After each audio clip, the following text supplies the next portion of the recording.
Reprise de débat. Resuming debate. Resuming debate. En conséquence, j'invite l'honorable député de Berthier-Masconanger pour son droit de réplique. L'honorable député aura jusqu'à 5 minutes pour ses commentaires. L'honorable député de Berthier-Masconanger. Merci, Monsieur le Président. J'aurais aimé avoir plus de temps pour en parler de mon projet de loi C-231. Je trouve que c'est un projet de loi important et je tiens aussi à remercier tout le monde qui a pris la parole aujourd'hui puis lors de la première heure de débat. Pour moi, c'est un projet de loi qui me tient beaucoup à cœur, de lutter contre le gaspillage. C'est un enjeu très important. Je pense, Monsieur le Président, si vous me le permettez, je vais commencer à remercier tous ceux et celles, les groupes qui ont appuyé mon projet de loi.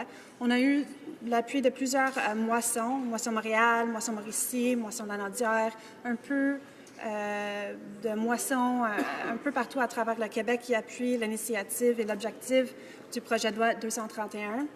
Les Amis de la Terre du Québec, Rescue Food de Calgary, l'Escouade anti-gaspillage de l'Outaouais.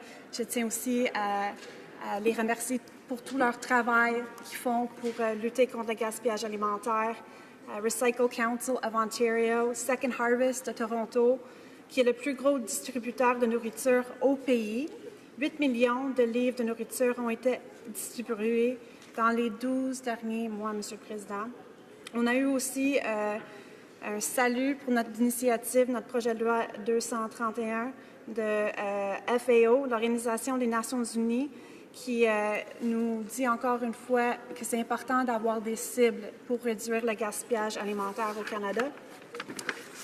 J'ai eu aussi récemment l'appui de Arrache de Rambache en France.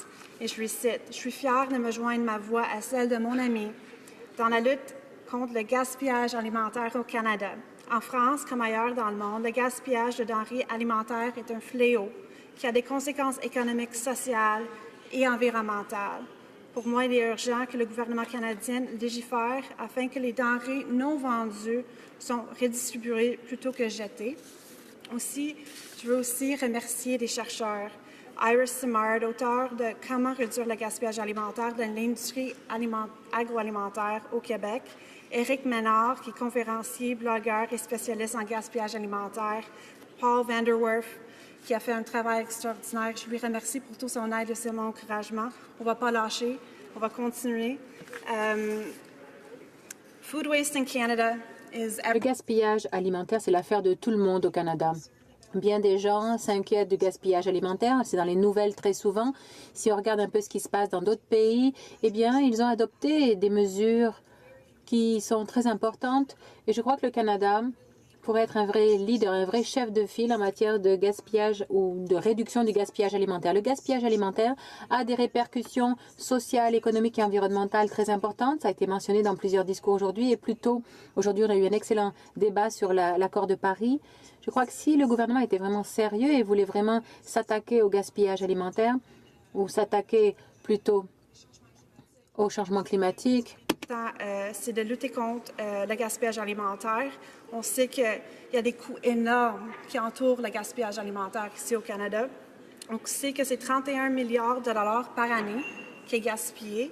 Puis on gaspille 31 millions par année de tonnes. C'est vraiment épouvantable.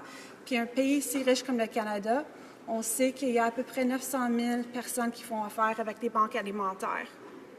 Notre système alimentaire, la distribution des aliments, la chaîne, présentement, c'est brisé. Puis je pense qu'on a beaucoup d'améliorations qu'on peut faire. Puis je pensais que ce projet doit aller dans la bonne direction. Oh mon Dieu, ça va tellement vite. Je m'excuse, Monsieur le Président. Ce projet de loi, alors, a soulevé plusieurs questions. Mais mon collègue de Toronto, Danforth, a beaucoup parlé de pauvreté. Je crois que oui, le gouvernement a un rôle à jouer pour réduire la pauvreté, peut-être 15 $ ou peut-être un salaire minimum à 15 $. Mon collègue qui siège au comité de l'agriculture de Cypress Hill Grasslands a parlé des coûts. Je crois que l'inaction du gouvernement coûte encore plus. Sous les conservateurs en 2008, ou depuis 2008, 26%. On a 26% de plus de jeunes qui vont aux banques alimentaires. En 2014, il y a eu des pertes de 27 millions de dollars à cause du gaspillage alimentaire. Maintenant, on en est à 31 millions. Donc, l'inaction coûte plus que le passage à l'acte. L'importance de consulter. Puis dans le projet de loi, je demande que le gouvernement canadien consulte. Puis on sait très bien que le gouvernement libéral, il aime bien consulter. Donc, avec ce projet de loi, si c'est adopté, ça va se rendre en comité, on peut faire des améliorations, puis le gouvernement peut consulter. Je pense que nous avons un devoir à faire en tant que parlementaires pour réduire les inégalités, pour aussi défendre puis lutter contre les changements climatiques. Puis avec ce projet de loi, c'est un bon début.